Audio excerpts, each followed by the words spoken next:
Since the RBI MPC's August meeting, so much has changed. 50% tariffs imposed by President Trump, a giant GST cut by Indian governments, a massive fee hike on H-1B visas by the US, and now a threatened 100% tariff on branded pharma. These steps are large enough to change the entire growth inflation dynamics since the August policy.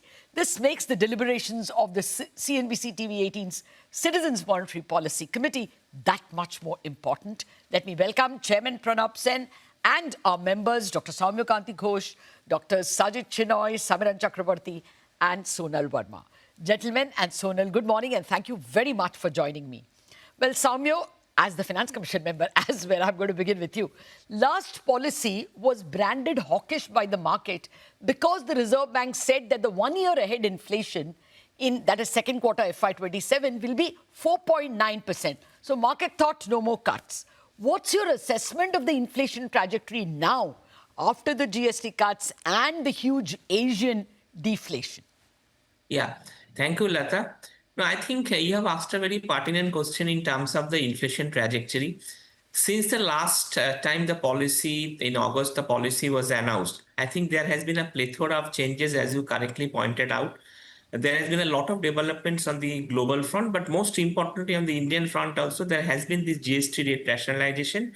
And of course, there are reports that, as you said, there has been serious Asian disinflation. In fact, if you look into the all Asian countries, the inflation is lower than the band of which it is prevailing.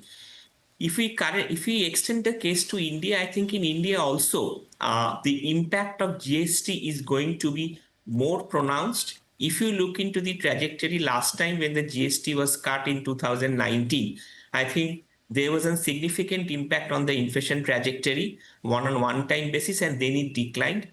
In the current scenario, there are a couple of points to note. The first thing is that apart from the fact that food inflation has continued to surprise on the downside, the GST rate rationalization actually translates into around 16% weightage in the CPI commodity basket, if I just take a rough approximation. So even if so that actually should translate into 114 basis point impact. But even if I assuming that the pass-through is only 50 to 60%, which is the most plausible and rational assumption, the overall CPI decline could be in the range of 60 to 70 basis points. I take it as 60 basis points. This apart, there is also the likely impact of a new CPI base, which is coming into effect from February 2026, where in all probabilities, the food weightage should be reduced. So if I take into account all these technicalities and also the fact that core inflation has been running significantly below par, if I take out the gold inflation, I think inflation for this year, average will be close to 2.5% with a downward bias. And the most importantly, RBI has been citing this as a forward-looking central bank, that the next year inflation, when the policy is announced in June, it was 4.9%. Now it is tracking decisively below 4%. So my sense is that with an inflation rate which is going to be below 2% in September and October could be the lowest ever.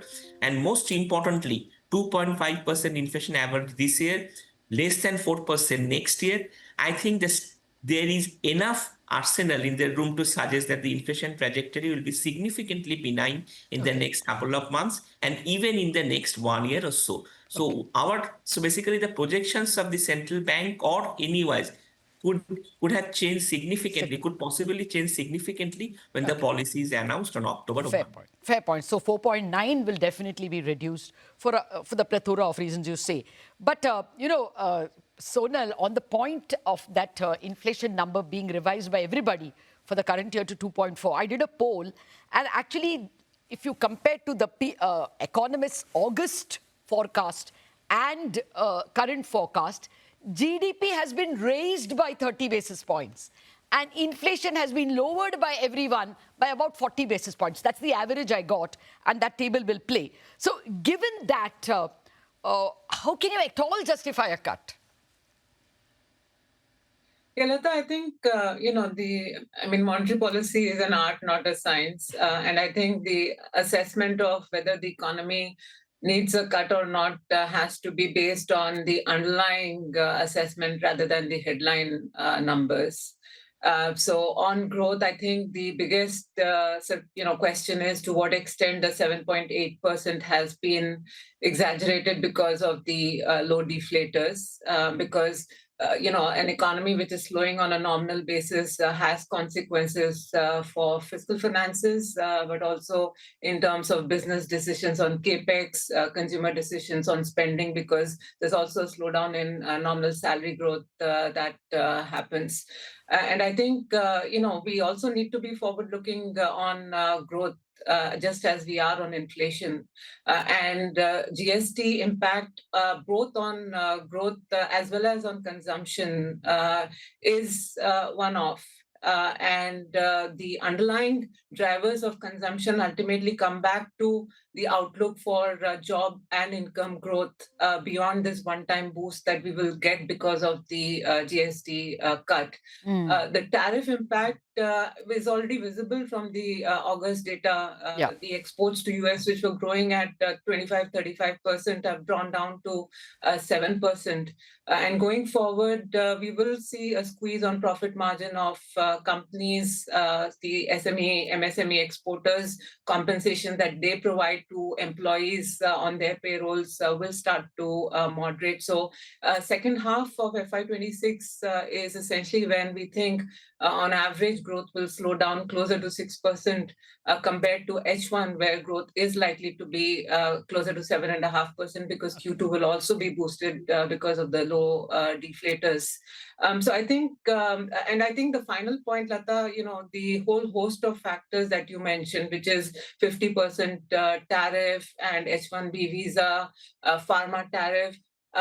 I think the message here, and reading through the tea leaves here, is clearly that we've entered a global environment where reliance on external demand to boost growth is incrementally coming down, and therefore there needs to be a concerted effort both from monetary, fiscal, and reforms to basically push domestic demand. I think it is in that context and the room provided by inflation and the Fed that the assessment needs to be made.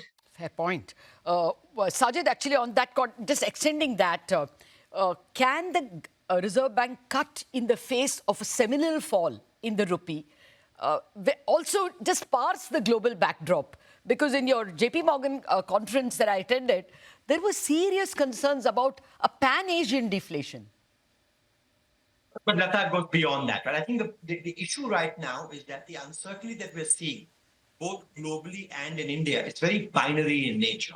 What you're seeing in the US, for example, is third quarter growth is surging 3%, right? Capex is doing very well, and yet the labor market's at stall speed. And so the question is, how does this break? Does this break in the form of a recession, where the labor market goes into a recession and that pulls the US economy down with it, and the Fed goes on to a long easing cycle and the dollar were to weaken and that opens up space for emerging markets?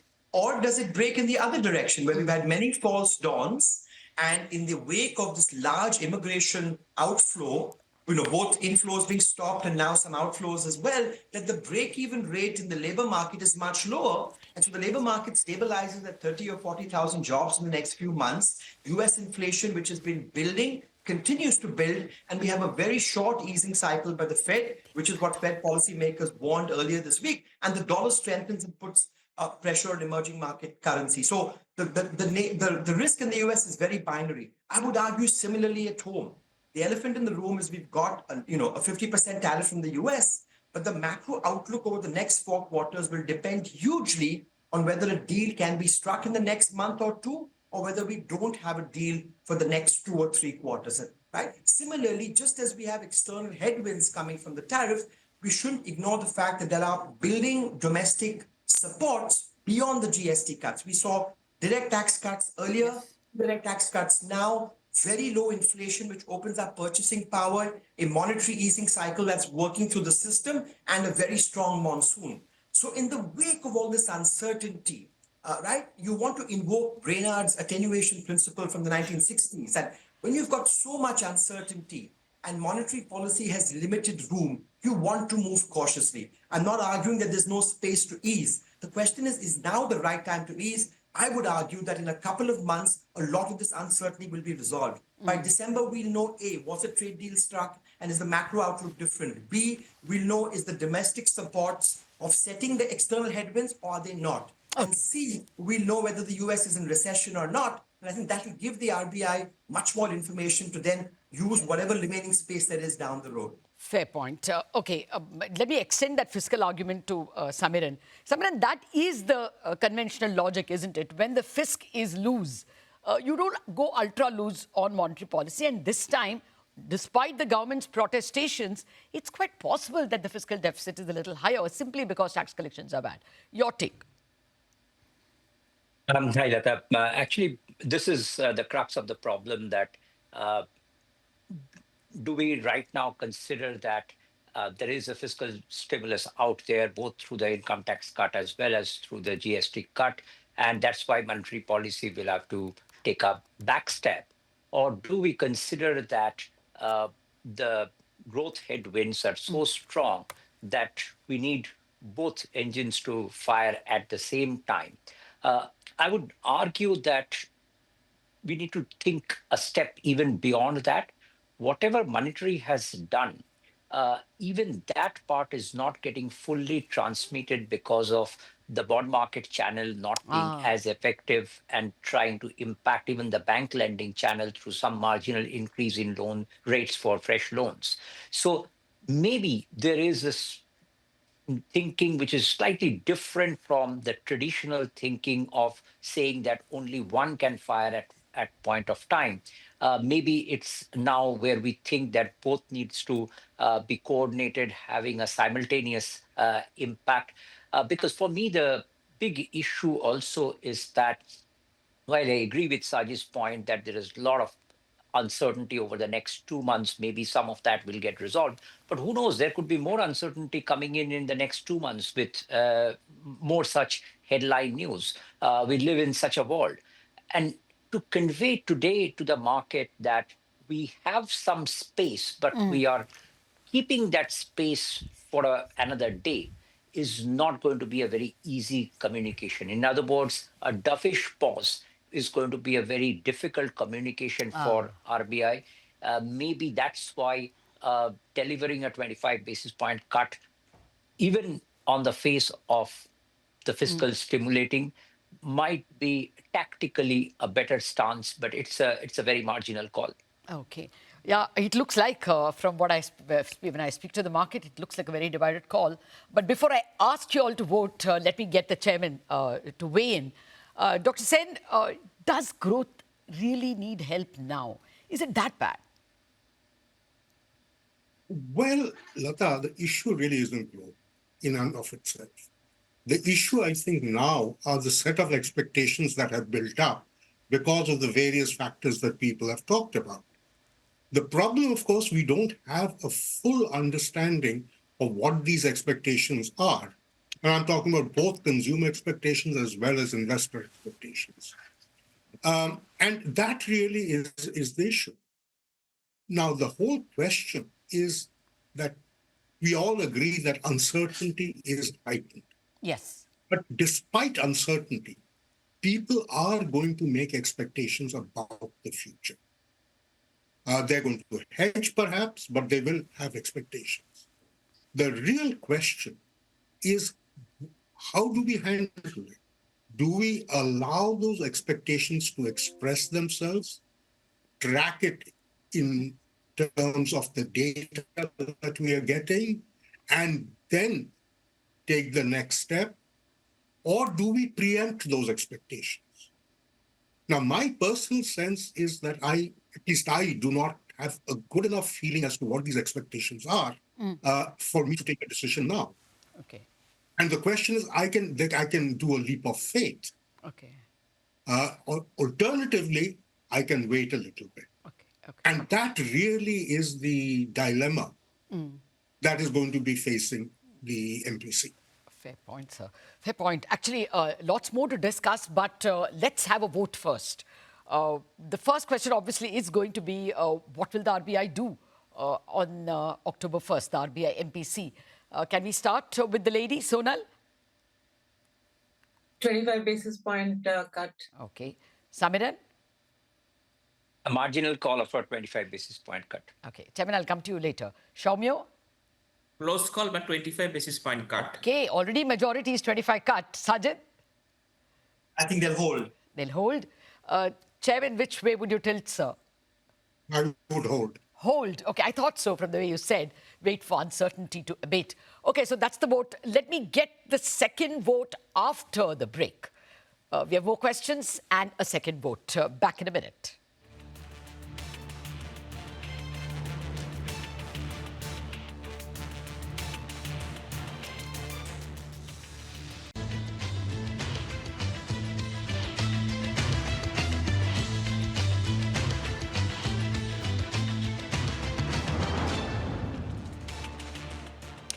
Welcome back to the deliberations of the CNBC TV18 Citizens Monetary Policy Committee. We just had the vote and, okay, first the members. My members are Sonal Varma, Samiran Chakraborty, Ghosh, Sajjid Chinoy and our chairman, Dr. Pronab Sen. Gentlemen and Sonal, thank you for your patience. The vote said that there are two naysayers, so let me start with Sajjid. Sajjid, when you parse the global environment, you did admit that, there is an Asian deflation as well. What is the solid reason not to cut? Latha, there are a couple of things. There's no doubt that inflation is good and has been very benign over the last few months. Exactly. The question is, how durable is this? And I would say there are two elements we need to keep in mind. One is some of this has been driven by vegetable prices, which can, rebound. And the second is GST tax cuts, yes, to the extent that they impact inflation expectations, they will have an impact. Otherwise, there are tax change, a one-time change in the price level, right, which kicks in for the next 12 months. So ordinarily, monetary policy should see through that. I'm not arguing that monetary policy, that inflation is the reason the RBI should not cut. The question is timing. We've already done 100 basis points of cuts. Fiscal policy has now kicked in. You've got 0.5% of GDP in tax cuts purely from the GST compensation cess going away. And so now there's, one would argue, limited space that monetary policy has. And the question is, when do you want to use that space? Do you want to wait and see what the outlook is in the next few months? If growth remains resilient and inflation creeps back up, then you remain on pause. 2 months from now, if your fears on growth are confirmed, and inflation remains very benign, do you then want to use more space then rather than cutting 25 basis points now and holding? And that's an equally tricky communication. You want to wait till later and then cut by 50 basis points at that point. I think that's the dilemma. So no one's arguing that the RBI doesn't have space. The question is, given heightened uncertainty, which is in both directions, I think that's the key to realize here, that we're focusing on the external headwinds. There are also some domestic tailwinds that are building up. So when there's two-sided uncertainty and the risk is very binary, you sometimes, and having moved 100 basis points, you sometimes want to be a little bit cautious and preserve your remaining space to act at the appropriate time. Okay, fair point. One point before I come back to the main inflation debate, bond market, they have played a bit of a spoil sport. So Samiran, should there be separate steps for the bond market? Yeah, I mean, there could be two different pushbacks on why RBI should not be doing anything for the bond market. One is that at the fag end of the rate cutting cycle, typically the term premium always goes up, so don't fight against it. And second is that the root cause of the bond yields going up is more an unfavorable demand-supply balance in the market, not as much linked to monetary policy. But having said that, even if these two are valid, for a better transmission of monetary policy, RBI needs to communicate that there is some way they are trying to have a view on the yields also. Now, one possibility is to just rekindle this expectation in the market that there is still space for doing OMO purchase in the latter part of the year once the CRR cut period is over, because clearly RBI's FX intervention has reduced the durable liquidity to some extent, and maybe that can be filled up by OMO. So that sort of communication, what it does is that some of the actors, some of the demand side guys on the bond market who are right now not buying because they don't see any chance of yields coming off, maybe they jump into the market based on that hope that RBI can come in at some point of time. And then there could be somewhat more market nuanced interventions like small secondary market purchases or not chasing the tail in the bond auctions, etc., etc. But the limited point is that to completely ignore the bond market channel for transmission, saying that this is beyond the control of RBI, is giving some sort of a helpless feeling in the market, which the RBI might want to reverse in the October policy. Okay. No, that's well said. I always thought that there was a fundamental mistake in taxing equity capital gains at 10% and removing those indexation and 20% on debt. But that's a debate for another day. Communication. Soumya, what's your sense? How should they communicate? If they give away the cut, then maybe the bond market will again misbehave or will not fall in line. What's your sense? How should they communicate? Well, I think, Latha, that's a fair question because we have seen that in the June policy where they had cut by 50 basis points, but the forward guidance which they had given out was at 4.9%. Yeah. So that actually completely rattled the bond market. And also there was subsequent discussion when the RBI itself admitted that the bar for a rate cut is even higher. So that came against the backdrop when inflation was actually declining. So I think to be fair to the RBI and to be fair to the market, and to be fair to also the marketplace, I think the RBI also needs to appreciate that at the end of the day, it's also the debt manager. The debt management function of the central bank is also one of the functions apart from monetary policy making. So from that perspective, I think if the RBI tomorrow lowers the inflation projections and suppose it doesn't go ahead and cut the rates, that will give a wrong signal to the market in terms of saying that in terms of forward-looking nature, it still believes that the inflation could actually move ahead. But keeping aside that, I think the communication of the central bank, whatever decision it takes in the October policy, should be nuanced, structured, and succinct. In the sense that if you actually look into the minutes of the June policy, when the only term discussed was front loading, in the August policy meeting, you will see that plethora of times like front loading, uncertainty, vegetable disinflation, food disinflation, tariffs. So I think the market actually got a little perplexed of what is the forward-looking data. So I think whatever decision the central bank takes, maybe a nuanced and a structured communication that is completely data dependent could also help the market in terms of bond market transmission. You're right in saying that 4.9 forecast was what disturbed the market in August. So, Sonal, what will you expect or what should the Reserve Bank forecast in terms of growth and inflation? Your expectation? Yeah, Latha, I mean, like our forecast of what the RBI will forecast. I mean, on GDP growth, I think Q2, the momentum is reasonable, but importantly, the deflators will again be positive on the real effect. So I think H1 looks good. So for FY26, we think the RBI will raise his projection from 6.5 to 6.7%. So a very strong H1 with some moderation in the second half of FY26. For CPI, where the RBI was at 3.1%, I think it needs to take into account the ongoing food disinflation plus the GST-driven disinflation when the new forecasts are presented.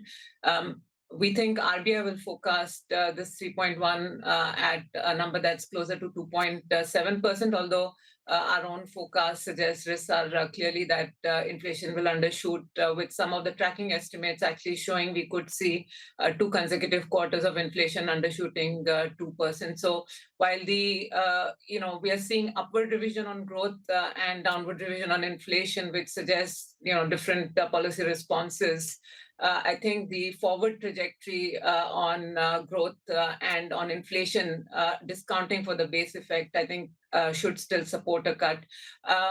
One point I did want to make, Latha, I think there's been a lot of discussion around what's the right timing when the RBI should move. I think on that timing issue, October is quite crucial because this is the festive season. This is the busy credit season.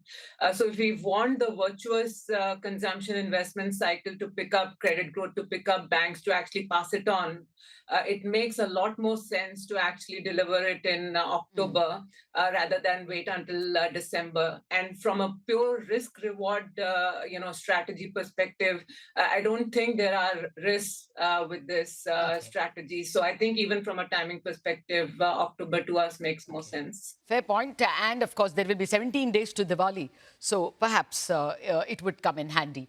Dr. Sen, a final word of advice to the MPC.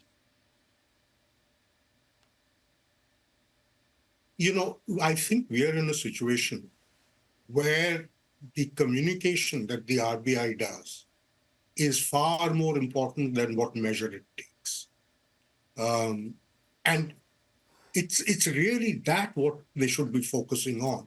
Because typically what happens otherwise is that the focus goes on to what are the rate decisions. I think this time around, we need to get away from that. There is a lot of uncertainty in the world, in India in particular. And as Sonal said, there are headwinds and tailwinds, depending on which side you're looking, outside or inside. These have to be communicated. And not only that, they have to communicate their expectations as to where they think these things will go. And what would be the appropriate action if and when a particular eventuality happens. I think that's far more important than simply rate signal. No, I agree that communication will be more important. Remember, in June, it was 50 basis repo and 100 basis CRR, and the yields went up. So communication is going to be way more important than rates. Take your point. We already had your vote on what to do on October 1st. How many more rate cuts do you expect? That is the next voting question in this cycle, including the one on October 1st, if you are expecting one. Sonal, how many more rate cuts? So incrementally, another 25.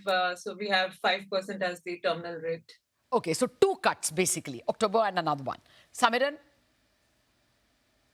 Do the October cut and then wait. Okay, 1 cut. Doctor, I come to you last. Soumya? We are going for 1 cut now, as of now. Okay, all of you are tentative. Sajjid? It's very binary. I would say 0 to 1, depending on how things pan out. 0. I'll have to take that 0 because that's an outlier vote over here as of now. Dr. Sen? I would vote for 1 cut. 1 more. Okay. So there you are. Definitely everyone expecting a cut except Sajjid. That's the majority view. And of course, Sajjid kind of compensated by Sonal expecting 2 cuts. Gentlemen and Sonal, thank you very much for joining me in this extremely enriching deliberations of the Citizens Monetary Policy Committee. That's it on the show. Thanks for watching.